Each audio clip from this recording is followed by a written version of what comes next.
Matt, All right. what do you got for us? So we are a organization that is designed to help people wherever they are at. And as such, we have been getting a lot of requests recently about specifically SB9 and more generally the housing situation in California as a whole.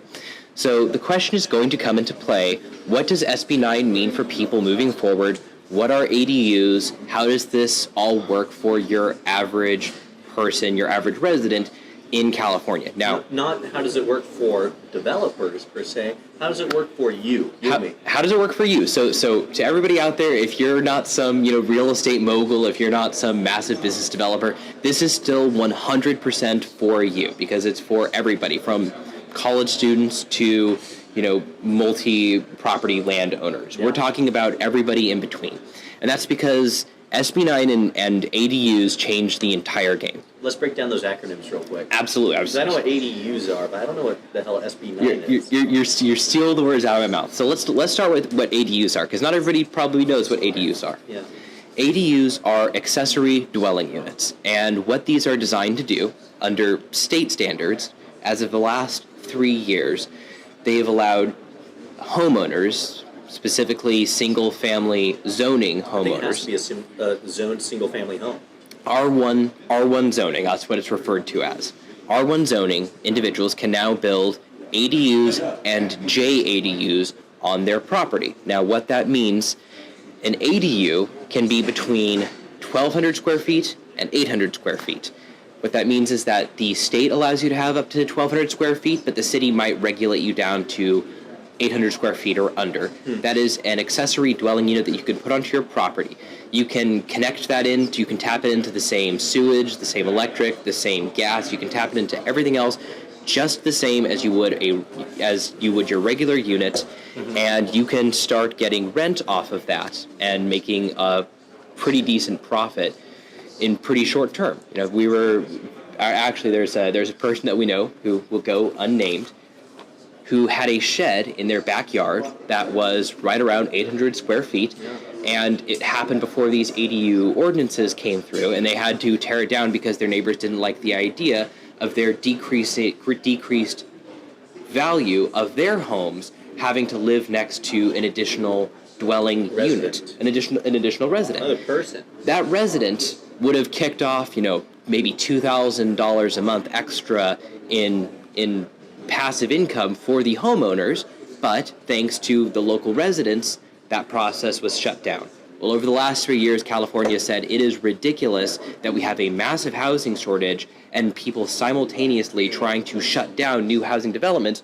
We are going to allow single-family zoning to build ADUs, which are up to 1,200 square feet, but in a lot of cities only up to 800 square feet, and a JADU. It's a little space, but it's a nice little space. It's a little space, but the JADU is a little different. So the JADU has a lot more restrictions, a lot more regulations. Is that junior accessory dwelling unit? You got it.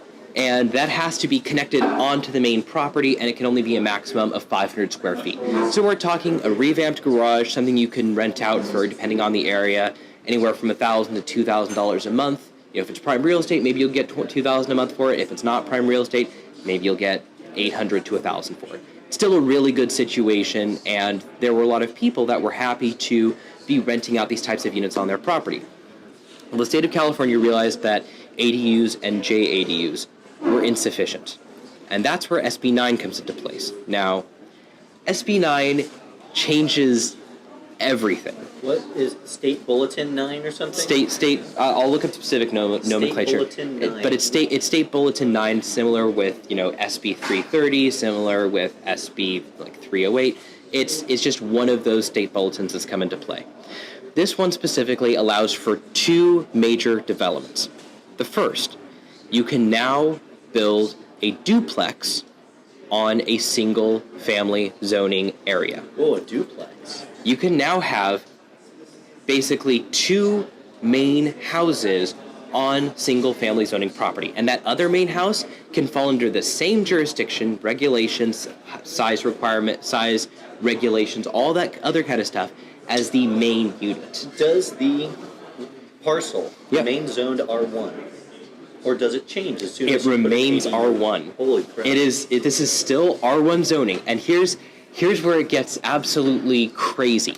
Not only can you have now a second house on your base parcel, you can also split your parcel and have another pair of duplexes there. At will? Or like, who? You have to. I'll go into the regulations in a second. There's paperwork, I assume. There's paperwork. There's also a lot of stipulations that you have to abide by. So in essence, what you're looking at is what was initially before a single house on a parcel.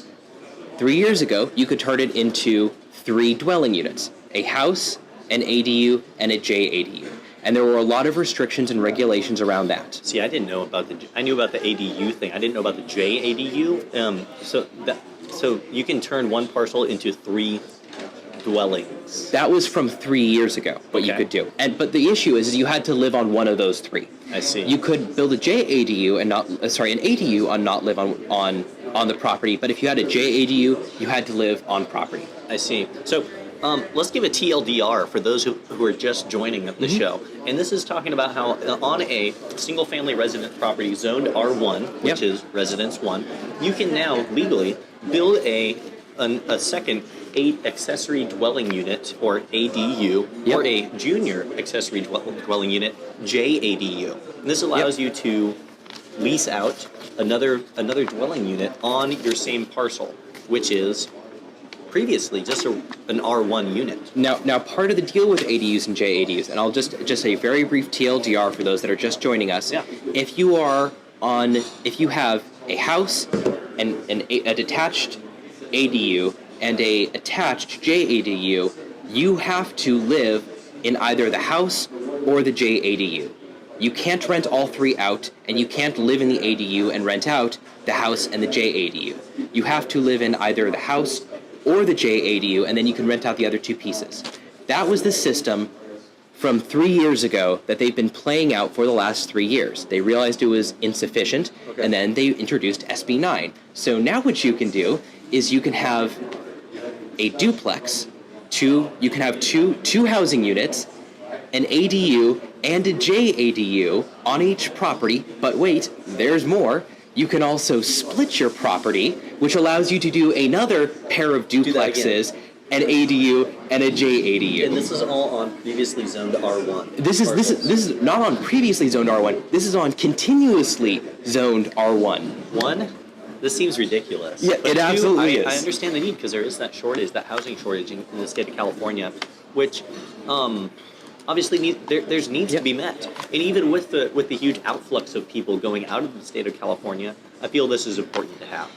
Now, real quick, in addition to all of this, there are a lot of caveats. So if you are going to split your property, if you're going to do more than just the 2 homes, the duplexes, the ADU and the JADU, if you're going to split your property, you are going to have to sign an affidavit that you will live on one of those 2 properties for the next 3 years. You can't just taxpayer retention thing. It's taxpayer retention, but it's also avoiding, kind of the slumlord attributes. You're not really talking about turning every single R1 district. You gotta live there. This is really for homeowners to increase their wealth portfolio, not for major business developers. Not for landlords to build a bunch of shitty residences and then skip town. Now, landlords can still build, if they wanted to individually, a pair of houses under SB 9 and then an ADU additionally, and have 3 residences kicking back rent, but they can't go for the 8-plex that a single person could living on that property. I see. And in addition, you also can't do this in affordable housing or Section 8 housing. This is really not to take the place of affordable housing or tear that down, which is also going to, in addition, create a lot more housing in areas that are already somewhat expensive. So this is really designed to give people that live in expensive areas a lot more passive income. See, no, this is awesome information, which we at Griffin Review are poised to be your advisors. If this sounds like something you would want to do on your parcel, or you have some property that you think you would benefit from expanding and putting like breaking down into duplex or ADUs or JADUs on your site, then we would love to be a hand in walking you through that stage. So let's talk real quick about some of the stipulations which go along with doing this plan. Absolutely. Because one sounds like a hell of a lot of work, but That it is. work can be done. But let's talk about the state side and what needs to be done with the local government or state government. So the local government, there are a lot of cities that are incredibly unhappy about this. Places that have very high base house value, you're talking about places like Newport Beach, even cities like Irvine, Coto de Caza. These cities, especially in Orange County, are going to be incredibly upsetty spaghetti about the thought that you're going to have a half-acre plot of land with 8 units on it, 7 of which are kicking back a lot of money on a monthly basis for people to live in incredibly prime real estate. I love doing shows with you. These freaking like intense topics, upsetty spaghetti. I had to break. I gotta keep it light and airy sometimes because this is a dense topic and it's a weird thing to think about.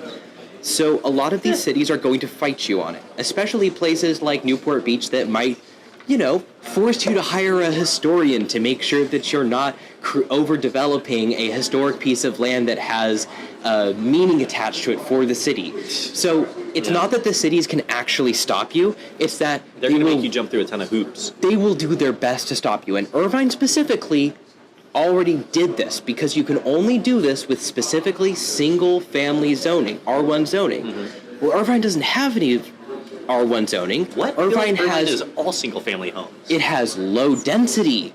It has estate zoning. Okay, it has estate zoning. It has specific other things that are not technically R1 zoning. And so they'll say, nope, you can't do this. It's not R1. So there are a lot of places that will try to stop you based on the red tape. Can they stop you? I don't know. How good is your lawyer? But also, they can if it's not specifically R1 zoning. So before you say, oh, some guy on the internet said I can build, 8 units at a specific location, there are a lot of stipulations and caveats. There's a lot of due diligence to be done. So much. And you also have to make sure that your property can actually handle it.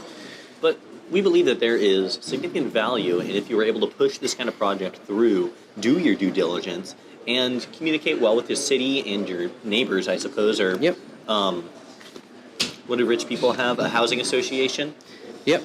Yeah. And your housing association, as much as all of these people will try to place regulations from you, these will be state ordinances that you have to follow. These are stipulations and allowances made by the state. So unless you are, building on top of a canal, unless you are building over a historic site, unless you are doing something that is expressly a no-no, this is something that they can only fight you on so much. Now, it doesn't mean they won't try their darndest. And there's going to be a lot of lawsuits coming forward. And we already have seen a lot of lawsuits, even in places like Costa Mesa that you might think would be more amenable to this kind of development. That's going to play out because this is new as of the last 7 months. This isn't very old. We're still kind of getting used to what it means for the situation. But what SB 9 really does, if there's no other takeaway that you have from this, it's that it turns R1 zoning on its head to the point where what it meant to be single-family zoning is completely different. And even places like Newport Beach that would want to fight you every step of the way don't have the tools necessary to fight you on stuff like a single ADU or a single duplex unit anymore. They might be able to stop you from splitting your property. They might be able to stop you from the JADUs. They might constrain your property building limit. They might do things to constrain how much you can build, but they can't really stop you from building something like they used to before. So that's wild. Before we move on too much from this topic, let me ask, what's the deal on, do you have, if say I was going to build an ADU and a JADU or just one, do I have to provide parking for those? What's the deal on parking? I am so glad you brought that up because that's a really weird one. So for SB 9, you either have to have what is referred to as excellent public transit access or provide garage parking.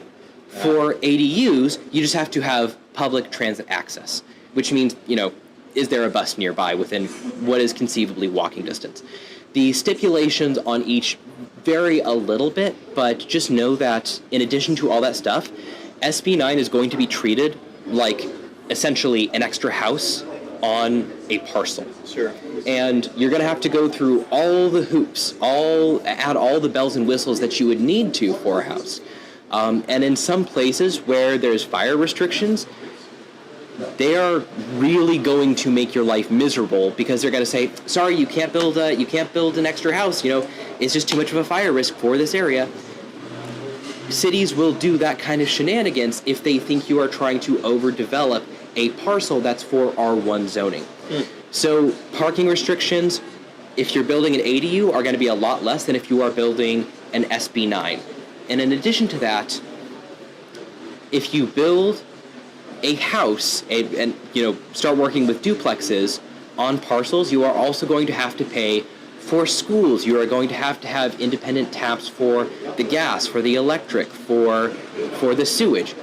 It's a whole extra process. But modular homes being as cheap as they are now, and in all seriousness, in modular homes, you can create square footage between $90 and $160 per square foot, which is unthinkable for what you were able to do previously. Modular homes, is this like the IKEA idea where you can move stuff around inside and have the tiny space? But it is, but think of it more just like mass-produced homes that are constructed on your location, but they can be of very high quality. In fact, they're oftentimes of higher quality than the neighboring homes because they're made to the absolute highest standards with the newest technology. They're well designed. Because that's all they are. They are literally just a well-designed home that's supposed to be put up anywhere. Maximum efficiency.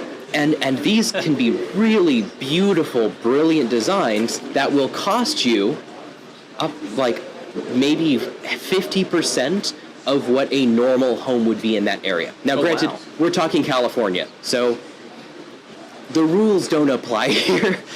There's a lot of extra expenses. There's a lot of extra shenanigans that you have to go through here, as for a lot of other states, so that 90 to 160 number might be more in the 160 to 200 range in California specifically. Okay. But it's still something to think about moving forward. Is development viable on your property based on the technological advancements and the housing legislation that is passed on a state level to enable you, the homeowner, to do more than you ever have before? Yeah. No, I mean, this is all great information, which we're going to do a more of a deep dive into on the website, I believe. So make sure you're checking out griffinreview.com to get the latest download on this kind of stuff. We're going to publish something this week, maybe next week. But we want to make sure we got the right information for you. Absolutely. I did have one more question on this issue before we moved on, and that is moving forward. Yeah. Do you have any what's your vision or your thought on how long until this gets too many people catch on and flood the planning commission at various cities? Well, I think this is something that's actually not going to be oversaturated. The state of California created this initiative with the assumption that this would cause the creation of 700 new abodes, 700,000 new abodes. Adobes? That number was, shall we say, a little bit dubious because the state of California did not realize, first off, how few people actually had this kind of liquid capital, but also how few people were actually interested in creating an ADU, an SB9 unit on their property. Because it's all fun and well to say, oh yeah, you could build 8 different units on your property. Do you want to live next to that many people? When you do that, you transition your life from being a landowner to a landlord. And that's a bit of a difference that many folks aren't willing to take the leap, understandably so. So there's a level of bravery there in taking that leap, which might bring you the extra income, but it's going to really constrain your life a little bit more. And if you're stick building these locations, it is going to be ungodly expensive. You're talking an ADU is going to run you, if you're stick building it, between $200 and $600 per square foot. Oh. And if you're talking about an 800 square foot ADU, that is expensive as hell. So how much per square foot? Between $200 and $600 per square foot. According to my calculations, it's about $480,000. At the minimum. At the absolute minimum. Let's real quick. Let's amortize that over. What do you get? Like a 10-year loan to build it? Maybe at like 5-7%. It gets expensive real fast. We're going to work on the back of the napkin math as well. But in all seriousness, if you can't figure out a way to affordably build these homes with a situation like manufactured homes or something like that, or modular homes or 3D printed homes, I mean, we're still working on the technology there. But if you can't figure out a way to build these homes cheaply, cost effectively, it's going to be a brutal affair. So in all seriousness, this is something that is not. You're not going to receive oversaturation in the market. You're not going to have to deal with plummeting rent prices. Because in addition to all of that, and I'll preface this by saying, I personally take a lot of financial advice from a guy named Rick Rule, who maybe a lot of you are aware of, and maybe some of you aren't. Rick Rule? Like Rick Roll? No. Okay, like, dude. No, Rick Rule, R-U-L-E. Okay. The guy is very well integrated into financial markets, into metal. He's very, very aware of the current state of market decline as a state of lack of liquidity. So the housing crisis that we're running into is going to be compiled as the baby boomers move into mass retirement, as we've talked about before on this channel here and there, with a liquidity loss. Because when people retire, all that investment income that they had in the economy gets sucked out. And when that money is pulled out, it's not that the demand for housing has decreased, it's that the amount of available investment income has just bottomed out. Yeah, they go from being net contributors to net consumers. Dependence and a consumption base and maybe without a production base. They've been contributing their whole lives. This is casting. That is a financial equation. It's casting no aspersions. It's just saying that specific wealth is going to be limited moving forward. Now, that is going to precipitate into a drop in housing prices, as a lot of people that are trying to get loans for houses no longer can, because there's just not as much investment income in the market anymore. But that doesn't get combined with rent decreases. So rent usually stays very high, even in conditions where housing is bottoming out, because the demand for housing has stayed the same. It's just the money to buy housing has fallen off a cliff. So you're looking at, with a situation like this, is that as we are looking at the bursting of another housing bubble, you are securing a flood of income that might not be tenable for a lot of your competitors. This isn't just about building housing developments and trying to hope that in 8 months when they're finished that you'll still be able to make a profit off of selling them. This is something that will continue to give even in a market that is suffering, simply because housing demand will remain high. Cool. I love this. We've been talking about this one for a while. Apologies. So I'm sorry. I think we're going to take guys. a break, and then we're going to dive into the news. But we'll be back with the Griffin review after this.